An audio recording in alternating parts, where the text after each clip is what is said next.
everyone. How are you doing today? Thank you so much for all of you that have subscribed, liked, shared, and commented on all of my videos. I just like to welcome you all, even the new subscribers. Thank you so much for subscribing to my channel. It really means a lot. Thank you so much. Today I'm going to be talking about how I fell in love with a pastor and then he ghosted me. I don't want to make this video too long. I just want to highlight that there are counterfeits out there. Counterfeit is basically something that is not real, it's fake. So on the outside, this guy looked like a proper guy. He was a pastor, was a man of God. He knew the word, he was teaching the word, he was healing people, delivering people, but the way he was treating me was just not how you would treat someone you see as a potential spouse. And before I go any further, I must just confess that I was also naive. I was also gullible. And yeah, that's pretty much what I have to say about that. So before I get into the story, I just want to talk about how a bit about my background. So I grew up with very strict parents, my mother and my father, very strict, and I was always seen as the good child. I have siblings, but I was always seen as the good child because I barely got into trouble, and if I did get into trouble, then maybe it was because of my class or my siblings. So with that being said, I was those good children that I wouldn't secretly date or do funny things with boys. No, I obeyed my parents. I just never messed around with boys, which obviously means that I never dated.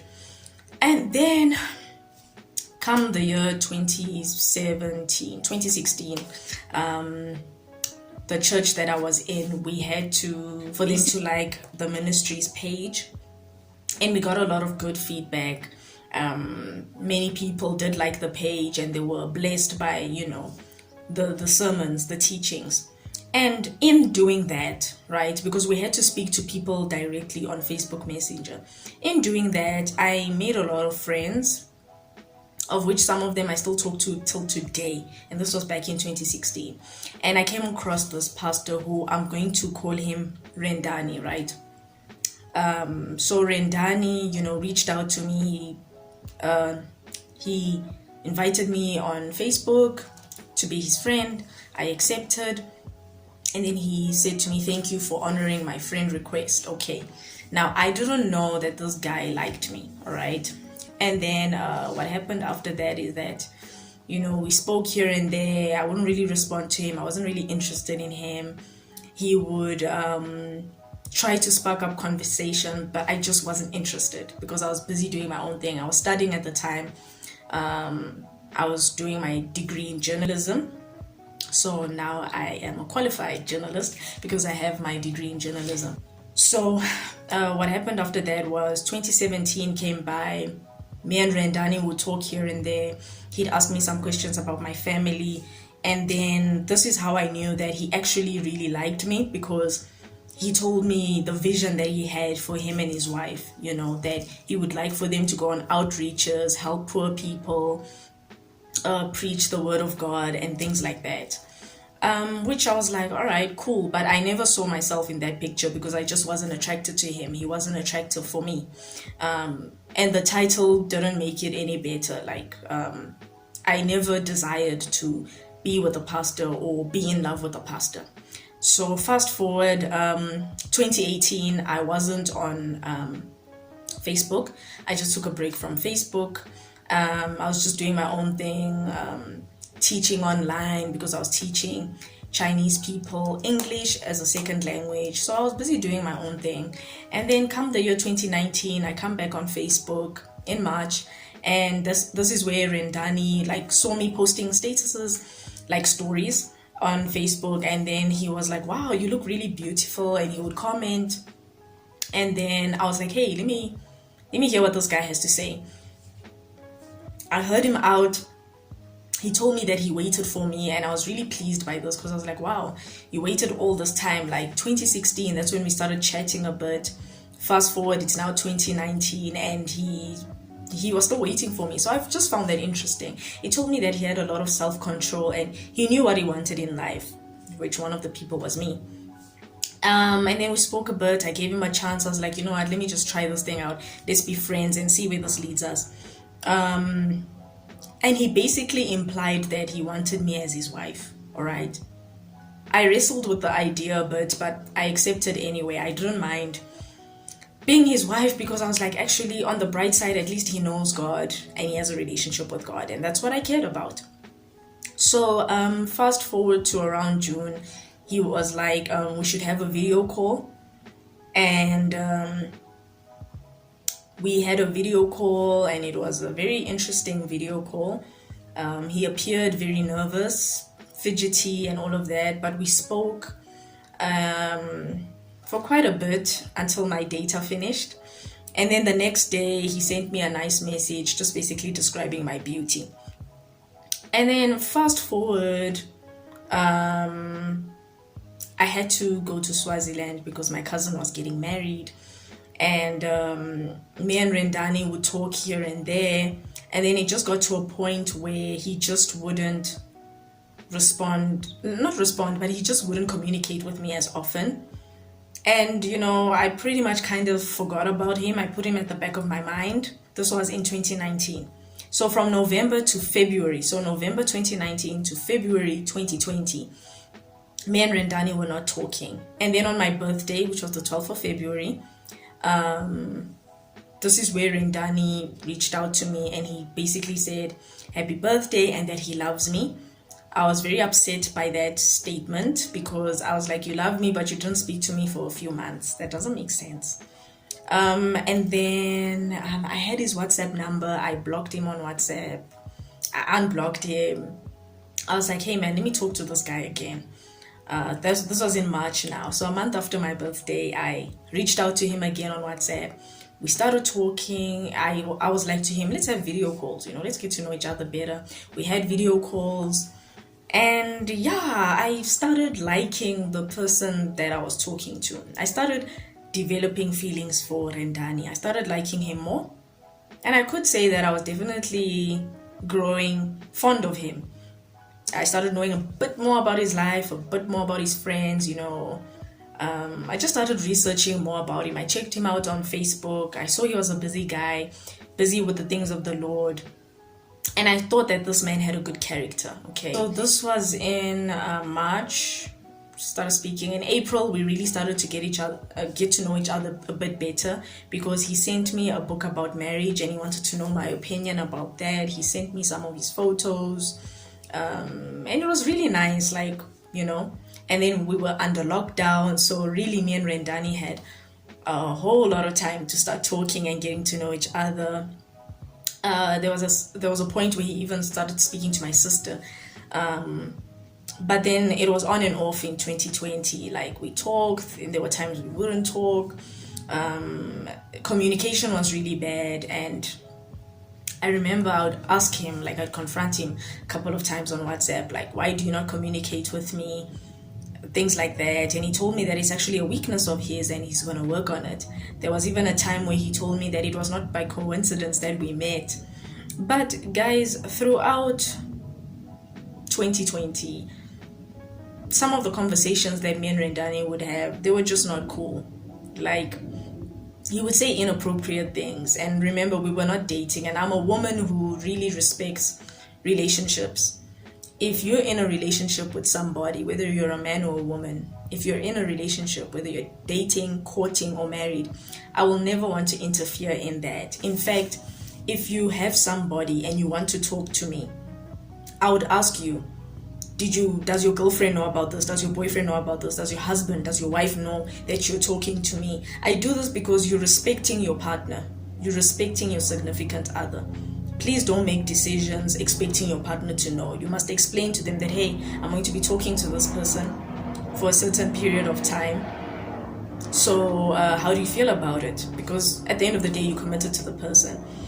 So yeah, Rendani would just make some off statements, like he would like to touch my chest, or he'd want to see what's underneath my gown, things like that. And they were really offside because we were not in a relationship, we were nothing.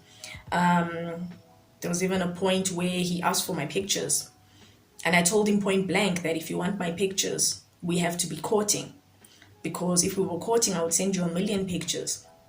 And he was upset, and he was like, he feels like I don't know the difference between a proposal and an engagement, and those are the same thing, you know. And there were just many signs about Rendani that there were many red flags, but I chose not to follow them. I chose to ignore them. There was not peace in my soul. There was no peace. I had sleepless nights because I was busy asking the Father, like, is Rendani my husband? I remember I used to pray for my future husband. I fasted so much for Rendani. I fasted so much. I prayed so hard. I read Bible stories about people who got married, like Rebecca, Rebecca and Isaac, who else? Hannah and Elkanah, David and Abigail. Like, I just done research on these couples because I wanted to know, like, how did they grow to love each other and how did they get married? So I had a lot of unrest. And then my mom started telling me her dreams. My mother's very prophetic. She started telling me her dreams, that she dreamt that Rendani had a child. This dream was a consistent, repetitive dream that my mom kept on having since 2019. But then my mom also started having dreams that Rendani could be married. And then God is not a God that is unaware. He's very aware of everything that happens in this world. God knows everything. I mean, Psalm 139, David even tells us how God knows our thoughts before we even think them. He knows what we will say before we even say it. So God is very aware of the things that happen. I mean, God knows the heart of man. God knows the heart of man. So I started having dreams. I only had 2 dreams of Rendani. This was confirmation from God, because remember I told you that I was praying to God. I was asking him, is this man my husband? Must I wait for him? Must I wait for him to change his ways? Like, should I be hopeful? And basically what happened was I had a dream where I saw Rendani had a wife and a son. In the dream, he was trying to talk to me in the dream, but I wasn't having it. I didn't want to talk to him at all. The other dream I had was I was at a church function and there were a group of ladies, maybe there were 3. They were talking about Rendani and his best friend. And they were just basically talking about how they sleep around with women and they use them. And when I woke up from that dream, I felt very strange. I felt very funny. But I didn't know at that time. I was naive. I didn't know that at that time that God was talking to me. I only remember these dreams later on in the year when me and my spiritual sister started praying and fasting for our husbands. And I remember my spiritual sister was like, Ruth, these are signs from God. God is talking to you. And so in 2020, on Rendani's birthday, I sent him a very long message. And you know on WhatsApp, when it says at the bottom, read more, that's what it said. So I was basically pouring out my heart to Rendani, telling him how much I love him and how I believe that we are in a God-ordained relationship. And he responded with one sentence, like a few words. He said, "No, thanks." And with an emoji. And that was another red flag that actually, no, he's actually not there anymore. Or maybe he was never there to begin with. Maybe he just saw me as someone he could play with. Maybe he thought I was someone who would jump, for him. I mean, he even wanted me to come to his place. And I just found that strange because I'm like, we don't do things like that. I mean, it's going to be my first time meeting you. Why would I meet you at your house? A very intimate place where nobody is there. Why would I want to go there? So that's pretty much what happened in Rendani. And then last year, 2021, on my birthday, Rendani didn't wish me a happy birthday. In fact, he forgot. It was very painful for me. I confronted him and things just didn't go well in terms of our communication. And I called him. Rendani had this habit of always being online, but he wouldn't talk to me. He wouldn't treat me right, like how you would treat a potential wife. Like I said, at this point, we still weren't in a relationship. We didn't have a title. So I can safely say we were in a situationship. So we're not friends, but we're not lovers. We're somewhere in between. And what happened after that is that me and Rendani spoke, and he was very rude to me on the phone. This is after my birthday. He was very rude to me on the phone. He even apologized, and he's like, I'm sorry. And he's like, at some point, he's like, I just want to focus on ministry. So I didn't understand what that meant, because I didn't understand, was he trying to say to me that, you know what, I'm sorry I wasted your time, let's not be together. I'm not sure what he was trying to say. So my last and final attempt in February of 2021, I said to Rendani, I sent him 3 voice notes, just basically telling him how much I love him, and basically telling him that I've read the book about marriage that you sent me. I'm willing to take the next step with you. I'm willing to be your wife, and all of that. And he bombed me. He ticked me. Didn't respond to any of my voice notes till today. My spiritual sister, I love you very much, sis. You know who you are. She basically, she confronted him on Facebook Messenger. And she basically told him how I'm a gem, and if he's not interested in me, he should just tell me straight up. I'm a very understanding person. I'm a mature person. If you don't want to be with someone, you don't want to be with someone. You don't need to force things. But he also ignored her. And there was a time before that confrontation where he reached out to my sister, and he was trying to make a conversation with her. But me and my sister both knew what his intentions were. We just felt it in our spirit. And before me and Rendani became deep, my spiritual sister told me the first time that, you know what, Ruth, I think he has a lust problem.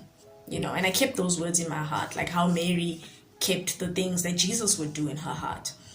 So everything now makes sense. My mother's dreams, my family not liking Rendani, my dad didn't like Rendani, especially after finding out that he's a pastor, because you know what's happening in the world. We're not blind to what's happening. Pastors sleeping around with girls and using them. So that's how Rendani ghosted me, everyone. He didn't respond. Like, he didn't even have the decency to say, Ruth, I'm no longer interested in you. I'm sorry for wasting your time. I'm sorry for giving you false hope. He did not have the decency to do that. And video is not to bash anybody. I'm not bashing pastors. I respect the body of Christ. But I only have a problem when you use your authority or your gifts to manipulate other people, to manipulate people through lies and false promises. I do not agree with that. That's why I'm just pleading to you, my sisters, because this is mostly happening to women, especially the young ones. Please be very careful with your pastors, them wanting to see you alone. If you feel in your spirit, that's something I actually want to highlight, that my spirit was telling me, the Holy Spirit was telling me, Ruth, leave, give up, let it go. But I didn't want to listen. I was holding on to that promise. And it's not a joke. When someone says something to you, it sticks in your heart. That's why cyberbullying is such a big deal. When people speak bad about you online, it sticks in your heart. Why do you think people even end up committing suicide? It's because of this thing. Words are so powerful. I mean, James even spoke about it, that the power of the tongue, my goodness, if you don't use your tongue for good, it's a weapon. It's a very small organ, but what it can do is very detrimental if you don't use it in the right way. So be careful of the words that you use to people, especially if the person is sensitive. Now with me, this was years and years of lies. I mean, from 2016 all the way to 2021. You get what I'm saying? With the same person. This was someone who said he wanted to see me, that he saw something good in me. This is someone who even confessed to loving me, and even confessed to my youngest sister that he loves me. So everyone, that's how I was ghosted. This is how the pastor, sold me dreams and basically messed around. But I'm thankful that it happened, because now I can speak about it, and I can, urge all of you all to be wide awake and open and listen to your spirit. And this is not just for pastors, but any man that is pursuing your ladies. If you can see the red flags, then you know something is up. Because with Rendani, many things weren't making sense. We would go on video calls, and there was a time where, he dropped the call because a child had walked into his house, into his room. And he just told me it was just some random child from the streets, like, who was playing and stuff. That doesn't make sense. But I just want to tell you that if you feel in your spirit, especially women, we have this thing called intuition. The world calls it intuition. But if you feel like something is not right, something is not right. You need to follow what you're feeling in your spirit. I'm in a better place now. I have a man in my life. He's not a pastor, but he's amazing. He's great. And that's just how it works in life, that you can come out of something terrible, and then God will just give you what you've always needed. And what's the nice thing about, one of the great things about God, because he is great in essence. But one of the things I love about God so much is that you can pray or desire something, but when it comes from God, it comes back 10 times greater. So sure, I was played by a pastor. Sure, he ghosted me. But the man I have now is far better.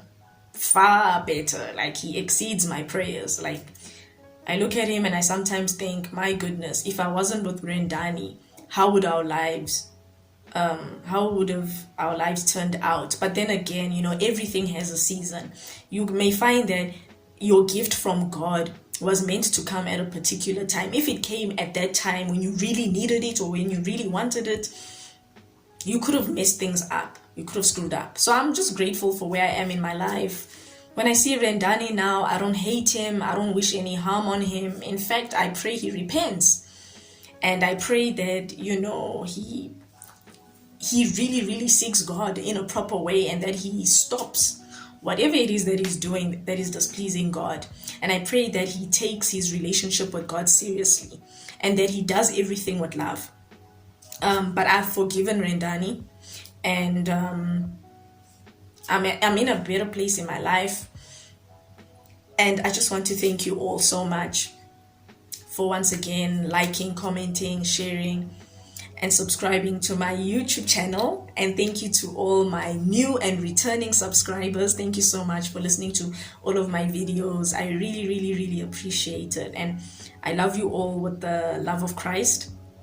And I only wish you great things in life. I'm not just saying this because, I preach about God, or you can see that I'm very zealous for the things of the Father, but I genuinely hope and pray that whatever pain you have gone through in your life, whatever hardships you have been through in your life, please just forgive those that have hurt you. Please. You're actually doing yourself a favor.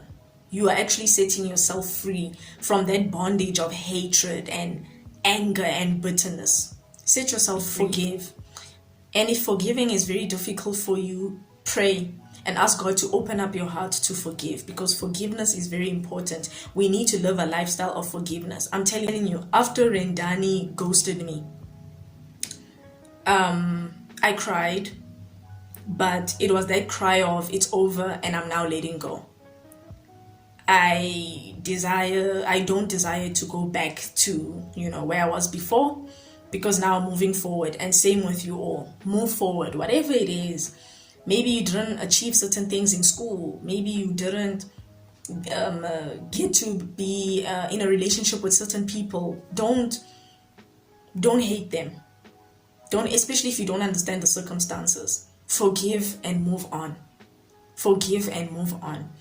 Anyway, as from me, Bye, and thank you so much for watching. See you in my next video. Bye.